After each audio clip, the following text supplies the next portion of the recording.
రేవంత్ ప్రభుత్వంపై ఈటల రాజేందర్ సంచలన వ్యాఖ్యలు. జవహర్ నగర్లో ఇళ్ల కూల్చివేతలపై ఆగ్రహం. అమరావతిలో క్వాంటం పార్క్ ఏపీని టెక్ హబ్ గా తీర్చిదిద్దుతామన్న సీఎం చంద్రబాబు.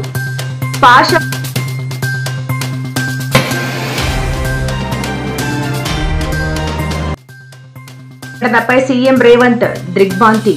క్షతగాత్రులకు మెరుగైన వైద్యం అందించాలని ఆదేశం.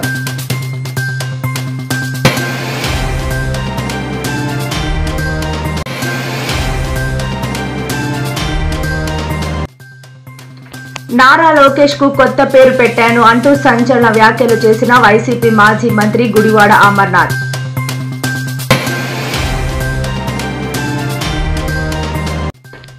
పాష మైలారం పారిశ్రామిక వాడలో భారీ అగ్ని ప్రమాదం. మృతులకు కోటి పరిహారం ఇవ్వాలి అని డిమాండ్ చేసిన హరీష్ రావు.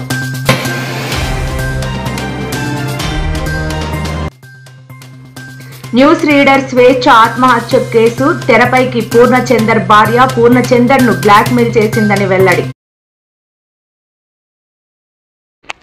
నగరంలో హైడ్రా పేరుతో ప్రభుత్వం చేపడుతున్న ఇళ్ల కూల్చివేతలు తీవ్ర రాజకీయ దుమారం రేపుతున్నాయి.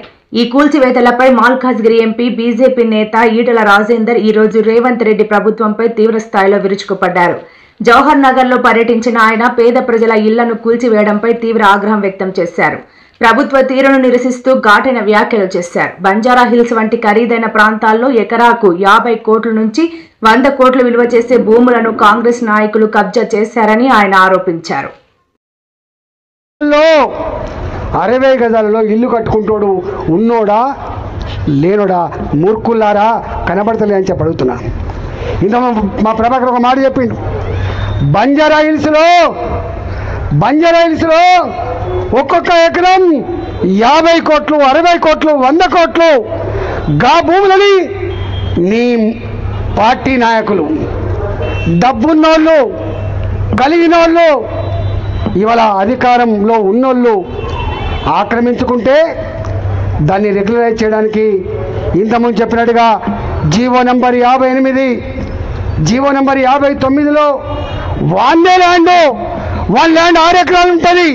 కానీ 20 మంది పేరిట 30 మంది పేరిట చిన్న బిట్లుగా చేసి వారికి రిజిస్ట్రేషన్ చేసావు కదా కొడుక. ఇవాళ ఈ 30 గజాలని 60 గజాలని ఇల్లు కొలగొట్టి వాళ్ళ బతుకులలో మట్టి కొడితే నీకు ఏమాత్రం న్యాయం అవుతుందా నా కొడుక? వాళ్ళ కన్నీళ్ళు వాళ్ళ ఉసురు తగలదారా నా కొడుక అని చెప్పి అడుగుతా ఉన్నాయా. నేను అడుగుతా ఉన్నా, 30 గజాలలో 60 గజాలలో ఇల్లు కట్టుకుంటోడు ఉన్నోడా లేనోడా మూర్ఖుల్లారా కనబడతలే అని చెప్పి అడుగుతున్నా. రాజధాని అమరావతిని అధునాతన సాంకేతిక కేంద్రంగా తీర్చిదిద్దే దిశగా ఏపీలోని కూటమి ప్రభుత్వం కీలక అడుగు వేసింది. భవిష్యత్ టెక్నాలజీగా భావిస్తున్న క్వాంటం కంప్యూటర్ రంగంలో ఏపీని అగ్రగామిగా నిలపాలనే లక్ష్యంతో అమరావతిలో క్వాంటం పార్క్ ను ఏర్పాటు చేయనున్నట్లు సీఎం చంద్రబాబు ప్రకటించారు. అమరావతిని కేవలం పరిపాలన నగరంగానే కాకుండా ప్రపంచ స్థాయి సాంకేతిక కేంద్రంగా మార్చడమే తమ ప్రభుత్వ లక్ష్యమని చంద్రబాబు స్పష్టం చేశారు. భవిష్యత్తులో భారతదేశం ప్రపంచంలోనే అతిపెద్ద ఐటీ హబ్ గా ఎదుగుతుందని తాను ఆనాడే చెప్పానని అన్నారు. Jay Garu sir, we actually started late Sunday. This company is actually started because of you sir. 2016, Apita, Jay Garu sir, we actually started in Vizag because we wanted to execute a defense project. Yeah. And the problem statement was to create a quantum safe messaging. Built our own algorithms, indigenous, delivered to defense. Also received an award from Honorable Raksha Mantri as well. Now this is the India's first dual use technology, which is securing our defense establishments like DGDIA as well as DGMO, military operations as well as intelligence, plus getting used into the banks as well. So now it can actually secure the entire digital ecosystem part of it. So we have kind of a build a platform ground up and delivered to the defense. So data at rest, data in motion and applications. Yeah. All with users and device control. That is the entire full stack with software, devices and hardware. Good. Excellent. Thank you. It is both an honor and a privilege to welcome you here to the Amravati Quantum Workshop 2025. Today marks more than just a confluence of India's brightest quantum minds. Today marks a turning point, a moment when Mr. Naidu signals to the world that he is ready to lead the next technological revolution. Honestly, I find myself very lucky to see his second chapter of Technology Revolution. When he started his first chapter, I was in 7th class, like quite a few of the ministers now, and we really didn't understand what he's trying to achieve in IT. But it takes a visionary to see the future, distill it, execute it. And once again, while young ministers are in their 40s, we're witnessing the next technological revolution under the leadership of the Honorable Chief Minister, Mr. Chandrababu Naidu ji. You know, we are here to ignite a bold vision to transform Amravati into South Asia's first quantum valley. Originally, we thought to promote quantum computing. Then I thought to invite some of important people who will do this job. By that time, Government of India has announced quantum mission. Here is a man, Mr. Kamakoti. Once any idea will come on his mind, he won't leave. Continuously he is pursuing things. Then he came to me, sir, it is a important momentum for all of us. We have to push quantum computing. How to do it? We have to work it out. Then immediately I contacted Government of India, Secretary Abhayji, and then Minister. They also agreed in principle. Then how to move further, I had a discussion with some of our major players. One Mr. Venkat from IBM. He is also very responsible at that time. Immediately responded, yes sir, we are in full swing. But ultimately, Government of India has to accept, and also other players has to come forward. Then we created an ecosystem, TCS, IBM and L&T. All three people made it a reality. I really appreciate these three players who joined together, and Government of India and Government of Andhra Pradesh are fully supporting them. Rangareddy జిల్లాలో తీవ్ర విషాదం చోటు చేసుకుంది. పాష మైలారం పారిశ్రామిక వాడలోని సిగాచి రసాయన పరిశ్రమలో సోమవారం ఘోర అగ్ని ప్రమాదం జరిగింది. పరిశ్రమలోని రియాక్టర్ ఒక్కసారిగా భారీ శబ్దంతో పేలిపోవడంతో 8 మంది కార్మికులు ప్రాణాలు కోల్పోయారు. ఈ ఘటనపై సీఎం రేవంత్ రెడ్డి తీవ్ర దిగ్భ్రాంతి వ్యక్తం చేశారు. పేలుడు తీవ్రత ఎంత భారీగా ఉందంటే ప్రమాద సమయంలో పనిచేస్తున్న కార్మికులు సుమారు 100 మీటర్ల దూరం వరకు ఎగిరిపడ్డారు. ఈ పెను విస్ఫోటనానికి ఉత్పత్తి విభాగం ఉన్న భవనం పూర్తిగా కుప్పకూలింది.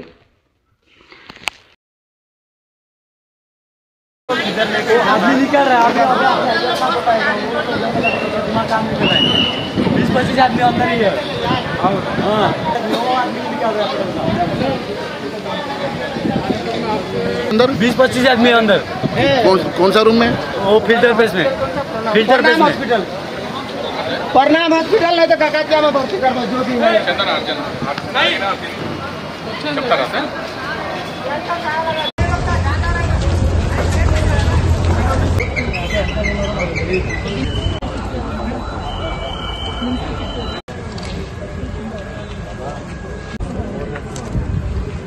ఇవాళ రేవంత్ రెడ్డి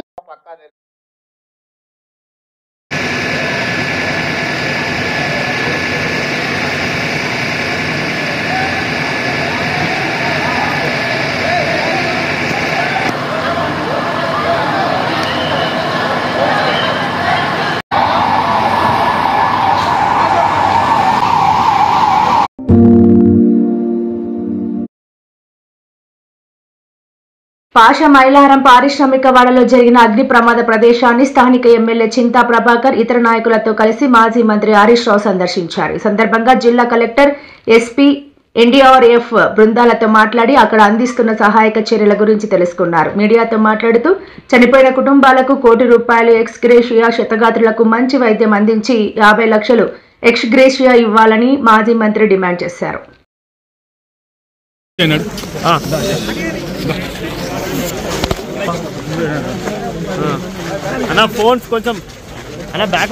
ఇన్సిడెంట్ జరిగింది 9 గంటలకు, దాదాపు 1 అవుతా ఉంది. 5 గంటలు అయింది. ఏం చేస్తున్నారు 5 గంటల నుంచి? ప్రభుత్వం ఏం చేస్తుంది? అధికారులు ఏం చేస్తున్నారు? ఇంత పెద్ద ఇన్సిడెంట్ ఈ ప్రాంతంలో జరిగితే ఒక కంట్రోల్ రూమ్ పెట్టి, ఒక ఫోన్ నంబర్ ను పెట్టి, ఎవరైనా ఫోన్ చేస్తే ఇక పలానా వాళ్ళు పలానా హాస్పిటల్లో ఉన్నారు, పలాని వాళ్ళు చనిపోయి పోస్ట్ మార్టం దగ్గర ఉన్నారు, ఇంకా మిగతా వాళ్ళ వివరాలు తెలవాల్సిన అవసరం ఉంది, తీసుకోవాలన్నా వద్దా? ఇప్పుడు ఒక 4-5 నాకే కలిస్తే నేను తీసుకెళ్లి అక్కడ కలెక్టర్ గారికి, ఆర్డీఓ గారికి కల్పించాల్సిన పరిస్థితి ఏర్పడ్డది. ఎంత ఇర్రెస్పాన్సిబుల్ గా ప్రభుత్వము, ఈ అధికార యంత్రాంగం పనిచేస్తుందంటే ఇది నిజంగా చాలా బాధాకరం. ఒకవైపు ఎన్డీఎస్ఆర్ఎఫ్ బృందం అద్భుతంగా లోపల పోయి పనిచేస్తున్నారు, వాళ్ళను మనం అభినందించాల్సిందే. కానీ రెవెన్యూ యంత్రాంగము, జిల్లా యంత్రాంగం ఏం చేస్తున్నట్టు? బయట నేను ఇప్పుడు చెప్పాను, ఒక టేబుల్ పెట్టుకోండి, ఒక చిన్న హ్యాండ్ మైక్ పెట్టుకోండి, ఓ ఇద్దరు తహసీల్దార్లను, ఇద్దరు ఎస్ఐలను ఆడ కూర్చోబెట్టండి, ఓ లిస్టు దగ్గర పెట్టుకోండి, ఎవరెవరు ఏ హాస్పిటల్ పంపించుకుంటే ఒక లిస్ట్ పెట్టుకోండి, చనిపోయిన వాళ్ళది ఒక లిస్ట్ పెట్టుకోండి, అసలు డ్యూటీలో ఎంతమంది ఉన్నారో, ఆ రోజు మార్నింగ్ షిఫ్ట్ కి ఎంతమంది పంచ్ చేసినారో అటెండెన్స్ లిస్ట్ ఒకటి పెట్టుకోండి. అంటే డ్యూటీ ఎంతమంది పంచ్ చేసిండ్రు, అసలు డ్యూటీలో ఎంతమంది ఉన్నారంటే ఒక్కొక్కరు ఒక లెక్క చెప్తున్నారు. కలెక్టర్ది ఒక లెక్క ఉంది, ఎస్పీది ఒక లెక్క ఉంది, ఇంకొకరిది ఇంకో లెక్క ఉన్నది. డ్యూటీలో ఎంతమంది ఉన్నారు ఆ టైంకు 9:18 అంటే ఇప్పటి వరకు 5 గంటలైనా ఎంతమంది షిఫ్ట్ లో పనిచేస్తున్నారో అధికారులు చెప్పడం లేదు. అసలు ఏ వివరాలు కూడా లేకుండా బాధ్యతారహిత్యంగా పనిచేసినట్టు కనబడతా ఉంది. మరి ఇది రాష్ట్రంలో కార్మిక శాఖ మంత్రి ఏం చేస్తున్నట్టు, మరి ప్రభుత్వం ఏం చేస్తున్నట్టు? కనీసం ఒక నంబర్ ఇయ్యరా, ఒక టోల్ ఫ్రీ నంబర్ ఇచ్చి ఈ నంబర్కి ఫోన్ చేయండి అని చెప్పొచ్చు కదా. లేదు, కనీసం చాలా మంది కుటుంబ సభ్యులు ఇక్కడికి వచ్చారు, వాళ్ళు ఎవరిని కలవాలి? పోలీసులు నూకేస్తున్నారు.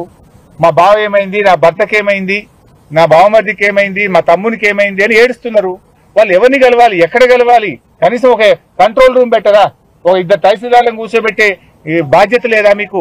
ఓ హ్యాండ్ మైక్ పెట్టుకొని ఇక్కడ రండి బాబు అని సెట్లో చెప్పి ఎవరు ఫ్యామిలీ మెంబర్స్ వచ్చినా అది రాసుకుంటే అర్థమవుతుంటది. రేపు ఒకవేళ లోపల అదృష్టం బాగుండి బతికినా వాళ్ళకి అటాచ్ చేసి హాస్పిటల్కి పంపొచ్చు. ఇంకా బాధ కలిగేది ఏంటంటే ఈ చిన్న చిన్న ప్రైమరీ కేర్ హాస్పిటల్లో జాయిన్ చేసినారు, జరిగిందేమో బాంబ్ బ్లాస్ట్. 60-70% పైగా కాలి ఉన్నారు. అసలు మనిషి 30% పైగా కాలుతేనే లైఫ్ ఈజ్ ఇన్ డేంజర్. వాళ్ళని ఎక్కడ చేర్చాలి? కనీసం ఒక ఏజీ హాస్పిటల్లో, ఒక మీరు అపోలో హాస్పిటల్లో, ఒక యశోదాకో వాళ్ళని పంపించి కాపాడే బాధ్యత లేదా? ఒక కార్పొరేట్ హాస్పిటల్ పంపే బాధ్యత మీకు లేదా? ఏమైందమ్మా, మీరు ఎందుకు పంపట్లేదు? ఇంకా ఈ చిన్న చిన్న హాస్పిటల్లో పెట్టారు, వెంటనే ఏజీకి పంపండి, వేర్ ఇస్ యువర్ డిమాండ్ అని మేము ఇప్పుడు అధికారులను గట్టిగా అడిగాం. పంపుతాం సార్ అంటారు. ఎప్పుడు పంపుతారు? మీకు ఆ మొదటి గంట అనేది చాలా విలువైనటువంటిది. ఆ మొదటి గంట 2 గంటల్లో మీరు కరెక్ట్ గా ట్రీట్మెంట్ అందించగలిగితే ప్రాణాలు కాపాడగలుగుతాం. Golden hour, you are missing the golden hour. ఇప్పటిగా చిన్న చిన్న ఆసుపత్రుల్లో వేశారు, కనీసం అక్కడ స్పెషలైజ్డ్ డాక్టర్స్ ఉండరు. వాళ్ళని ముఖ్యమైన కార్పొరేట్ హాస్పిటల్ పంపించి వాళ్ళ ప్రాణాలు కాపాడే బాధ్యత ప్రభుత్వానికి, యాజమాన్యానికి లేదా? అంటే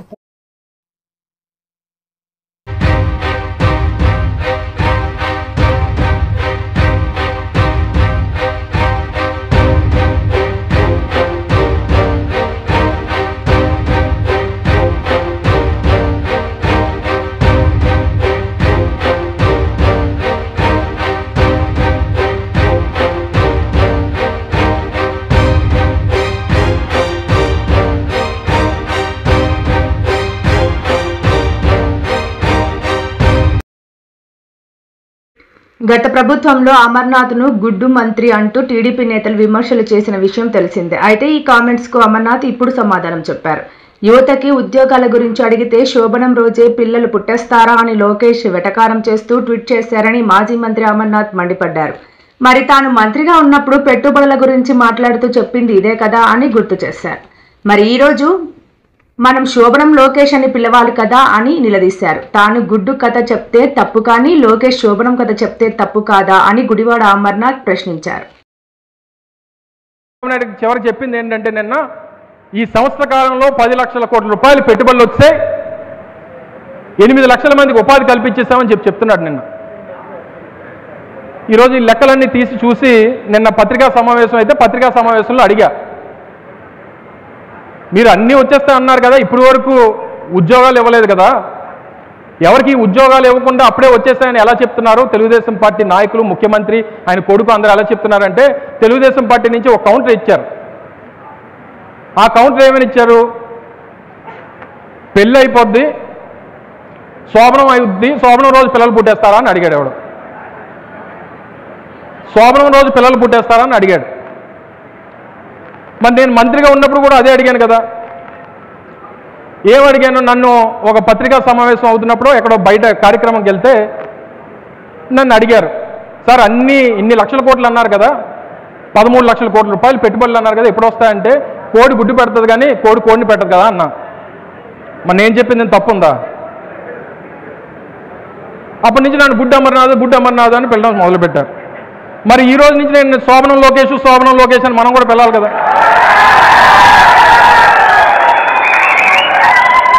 అంటే నేను గుడ్డు కథ చెప్తే నేను తప్పు, నువ్వు శోభనం కథ చెప్తే నువ్వు తప్పు కాదా? ఈ రోజు నుంచి నువ్వు శోభనం పెళ్ళికొట్టు లోకేష్ అని పిలుస్తావు. నేను ఎక్కడన్నా ఏదన్నా కొన్ని న్యాయం అర్థం మాట్లాడినప్పుడు ఏదన్నా చెప్పినప్పుడు చెందినప్పుడు అర్థం ఉండాలి కదా. అనంతపురం జిల్లా తాడిపత్రిలో రాజకీయ వాతావరణం మరోసారి వేడెక్కింది. తాడిపత్రి మున్సిపల్ చైర్మన్ టీడీపీ నేత జేసీ ప్రభాకర్ రెడ్డిపై వైఎస్ఆర్ కాంగ్రెస్ పార్టీ నాయకులు తీవ్ర ఆరోపణలు చేస్తూ జిల్లా ఎస్పీ జగదీష్ కు ఈరోజు ఫిర్యాదు చేశారు. వైసీపీ జిల్లా అధ్యక్షుడు అనంత వెంకట్రామరెడ్డి, తాడిపత్రి మాజీ ఎమ్మెల్యే కేతిరెడ్డి పెద్దారెడ్డి, మాజీ ఎమ్మెల్యే విశ్వేశ్వర్ రెడ్డి, మాజీ ఎంపీ గోరెంట్ల మాధవ్ తదితరులు ఎస్పీ కార్యాలయానికి వెళ్లి తమ ఫిర్యాదును అందజేశారు. హైకోర్టు అనుమతి ఇచ్చినప్పటికీ పోలీసులు తనను తాడిపత్రి నియోజకవర్గంలోకి అడుగుపెట్టనీయడం లేదని ఆవేదన వ్యక్తం చేశారు. చంద్రబాబు నాయుడు కాదు, నీతుల నాయుడు అన్నారు. జిల్లా ఎస్పీ గారిని కలిసేదానికోసం రాష్ట్ర వ్యాప్తంగా ఈ కార్యక్రమం చేసేదానికోసము మేము ఎస్పీ గారి పర్మిషన్ కోసం వచ్చాం.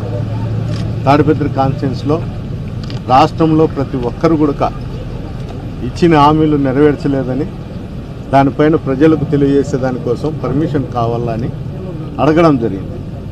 ఆయనైతే పరిశీలించి చెప్తామని చెప్తాను. నేననేది ఏమంటే ఆయన ఎప్పటికప్పుడు నిర్ణయం తీసుకొని చెప్పచ్చు. ఆయనే ఈ జిల్లాకు హెడ్ ఆఫ్ ది పార్టీ.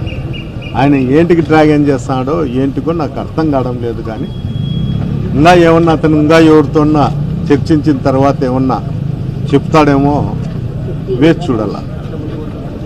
అదే కాదు, తాడిపత్రిలో సొంత దగ్గర కొన్ని ఫోటోలు ఉన్నాయి.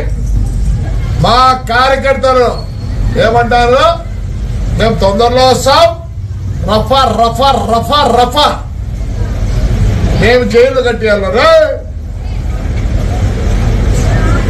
వద్ద నుంచి రఫా రఫా రఫా అని వాడి కోసం వచ్చిన వాళ్ళకి మాకు వేరే వాళ్ళకి అవసరం లేదు. ఈడు హీరోగాడు వస్తాడు, వానెంబడి వచ్చినారు చూడే మా కార్యకర్త రఫా రఫా రఫా.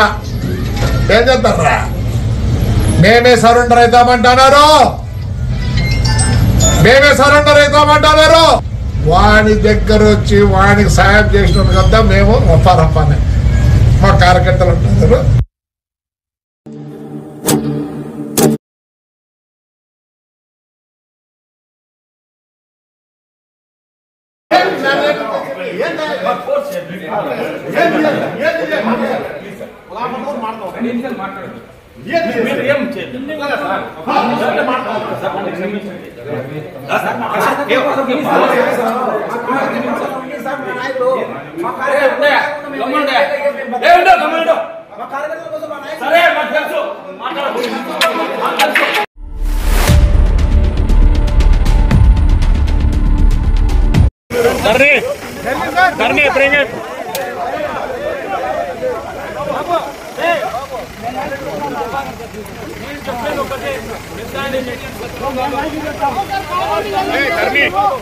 स्पेशल पार्टी लाठी चार्ज करो, भगाओ इनको, लाठी चार्ज, हाँ लाठी चार्ज इनको अंदर गाड़ी में डालो, लाठी चार्ज बाकी बात रिमूव करो, गाड़ी चार्ज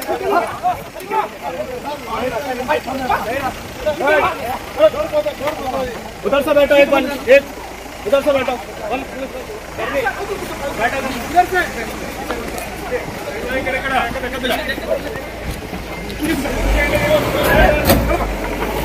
कर्सको शिवा, डोर इसको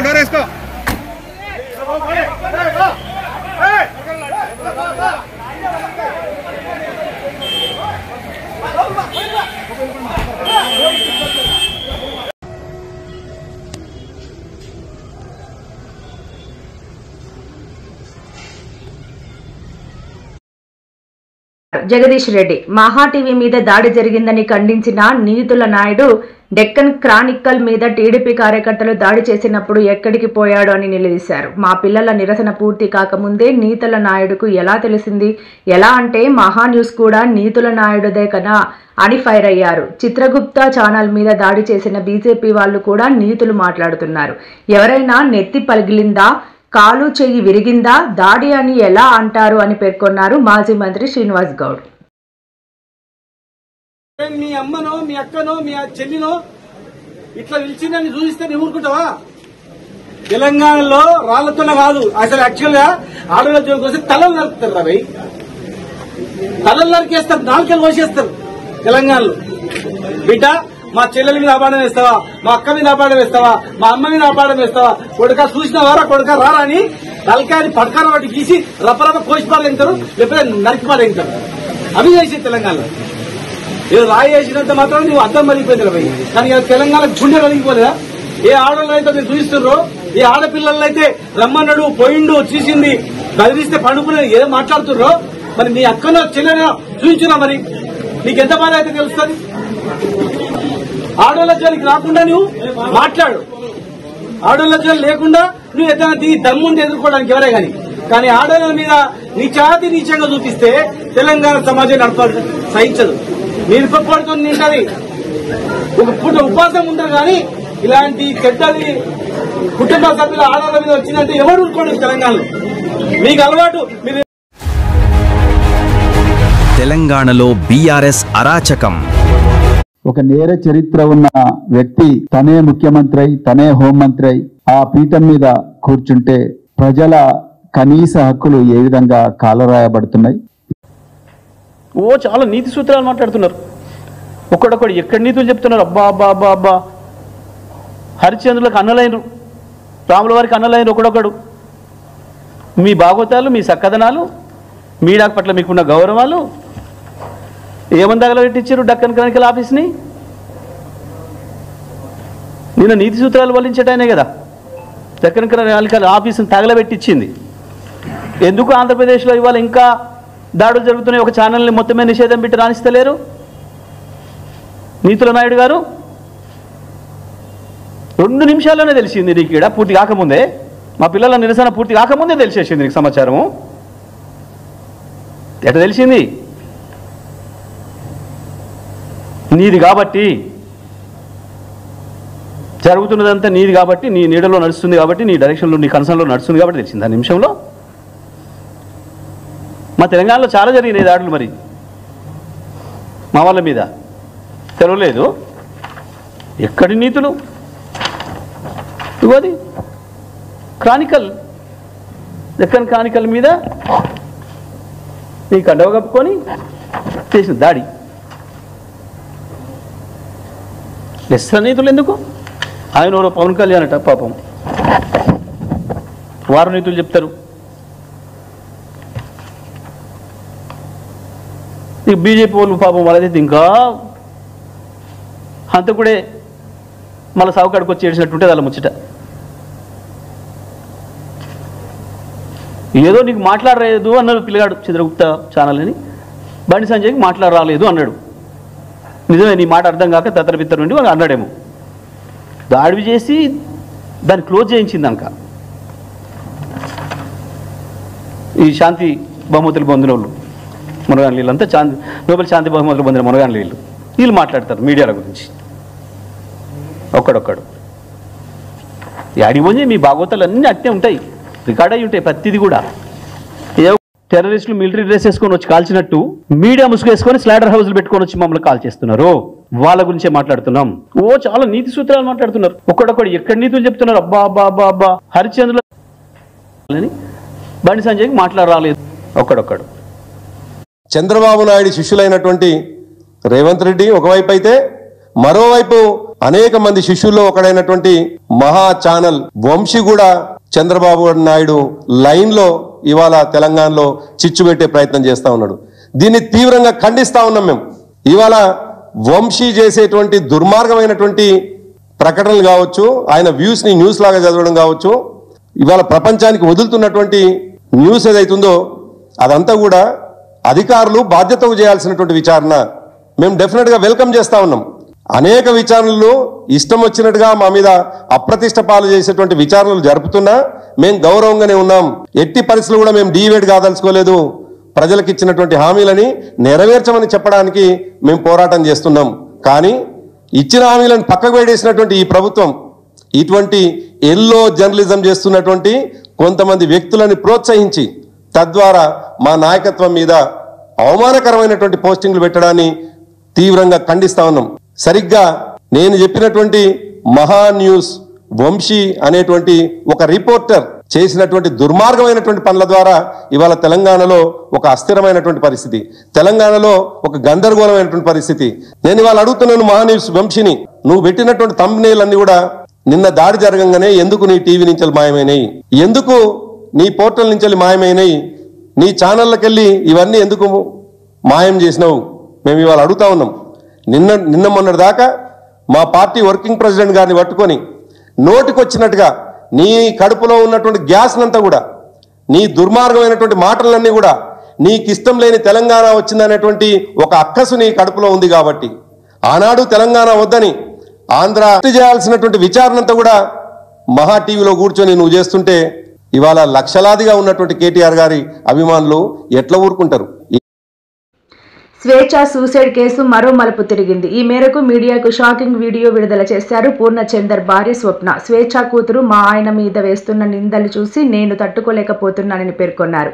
ఆమెను పూర్ణచందర్ సొంత బిడ్డలా చూసుకున్నారని, స్వేచ్ఛ నన్ను కూడా చాలా టార్చర్ పెట్టింది, నాకు మా ఆయనకు పదే పదే కాల్స్ చేసి సతాయించేదని, న్యాయస్థానాలపై నాకు నమ్మకం ఉందని ఈ మేరకు మీడియాకు షాకింగ్ వీడియో విడుదల చేశారు పూర్ణచందర్ భార్య స్వప్న. అందరికీ నమస్కారం. నేను పూర్ణచందర్ భార్య స్వప్న. నాకు స్వేచ్ఛ పూర్ణ ద్వారానే పరిచయం అయింది. రిలేషన్ ఉందని నాకు అసలు తెలియదు. ఈ రిలేషన్ గురించి కూడా నాకు తెలిసింది స్వేచ్ఛ ద్వారానే. తను నాకు ఫోటో పెట్టడం ద్వారా తెలిసింది. నేను పూర్ణని అడిగాను ఏంటిది అని చెప్పేసి అడిగితే చెప్పాడు. చెప్పినాక నాకు ఆయనకి గొడవలు స్టార్ట్ అయింది. అక్కడ నాకు ఇంకా తెలిసింది ఏంటంటే అక్కడ కూడా తనతో గొడవలు ఉంటున్నాయి అని చెప్పేసి అంటే ఇంకా నేను ప్రెషరైజ్ ఆయన ఎందుకు ప్రెషరైజ్ చేయాలి అని చెప్పేసి నేను ఆయనను వదిలేశాను. ఇంకా నేను ఎందుకు ఇప్పుడు మీడియా ముందుకు వచ్చానంటే అరణ్య ఆయన మీద చేసిన ఆరోపణలు చూసి నేను తట్టుకోలేక నేను ముందుకు వచ్చాను. నేను మీడియా ముందుకు ఎందుకు వచ్చానంటే ఇప్పుడు స్వేచ్ఛ కూతురు అరణ్య మా ఆయన మీద నిందలు వేస్తుంది. ఆ నిందలు నేను చూసి తట్టుకోలేక నేను వచ్చాను బయటికి. నా పిల్లలతో పాటే అరణ్యను కూడా చూసుకున్నాడు. తనకి స్కూల్లో జాయిన్ చేశాడు, ఫీజులు కట్టాడు. నా పిల్లలకి బట్టలు తీసుకున్నప్పుడు ఆయన కూడా తీసుకునేవాడంట. నేను నీ కన్న తండ్రి కూడా వదిలేసి వెళ్ళిపోయిండు. వెళ్ళిపోతే కూడా పూర్ణ ఆ స్థానం తీసుకున్నాడు. కన్న తండ్రి కన్నా ఎక్కువనే చూసుకున్నాడు. నా కూతురు ఎలా అయితే చూసుకున్నాడో నిన్ను కూడా అలానే చూసుకున్నాడు అరణ్య. కానీ నువ్వు ఇలాంటి నిందలు వేయడం కరెక్ట్ కాదు. ఇంకా స్వేచ్ఛ కూడా చాలా నన్ను టార్చర్ పెట్టింది. ఈ విషయం తెలిసినాక కూడా నేను డిప్రెషన్ లోకి వెళ్ళిపోతే నన్ను పూర్ణ కాశీకి తీసుకెళ్ళాడు మైండ్ రిఫ్రెష్మెంట్ కోసం. తీసుకెళ్తే అక్కడ కూడా ఫోన్ చేసి సతాయించింది. ఎందుకు తీసుకెళ్తున్నావు, ఆమె ఎవరని చెప్పేసి నువ్వు తీసుకెళ్తున్నావని సతాయించింది. ఆయన ఫోన్ లిఫ్ట్ చేయకపోతే నా ఫోన్ కి చేసి సతాయించింది. అసలు ఎక్కడికి తీసుకెళ్ళినా, ఫంక్షన్ కి వెళ్ళినా, ఎక్కడున్నా కూడా నువ్వెందుకు ఆమెతో ఉంటున్నావు, నా దగ్గరకు వచ్చేసాయి అని చెప్పేసి చాలా బ్లాక్మెయిల్ చేసింది. ఎప్పుడు తెలంగాణ భారతీయ జనతా పార్టీ రాష్ట్ర అధ్యక్షుడి ఎన్నికపై నెలకొన్న ఉత్కంఠ నేపథ్యంలో కేంద్ర మంత్రి బండి సంజయ్ కుమార్ కీలక వ్యాఖ్యలు చేశారు. రాష్ట్ర అధ్యక్ష పదవి కోసం పార్టీలో ఎవరైనా నామినేషన్ దాఖలు చేయవచ్చని, కానీ చివరకు పార్టీ అధిష్టానం ఎవరి పేరును ఖరారు చేస్తే వారే బాధ్యతలు స్వీకరిస్తారని బండి సంజయ్ తెలిపారు. రాబోయే అసెంబ్లీ ఎన్నికల్లో తెలంగాణలో బీజేపీ ఖచ్చితంగా అధికారంలోకి వస్తుందని బండి సంజయ్ ధీమా వ్యక్తం చేశారు. తాము అధికారంలోకి వస్తే బీసీలకు చెందిన వ్యక్తినే ముఖ్యమంత్రిని చేస్తానని ఆయన హామీ ఇచ్చారు. అధిష్టానం ఇంకా రాష్ట్ర అధ్యక్షుడిని ప్రకటించలే. ఇవ్వండి వాళ్ళు చంద్రబాబు నాయుడు గారు ప్రకటించరు, ఇంకోరు ఆయన ప్రకటించరు, ఈయన చెప్తే వచ్చిందంటే కాదు.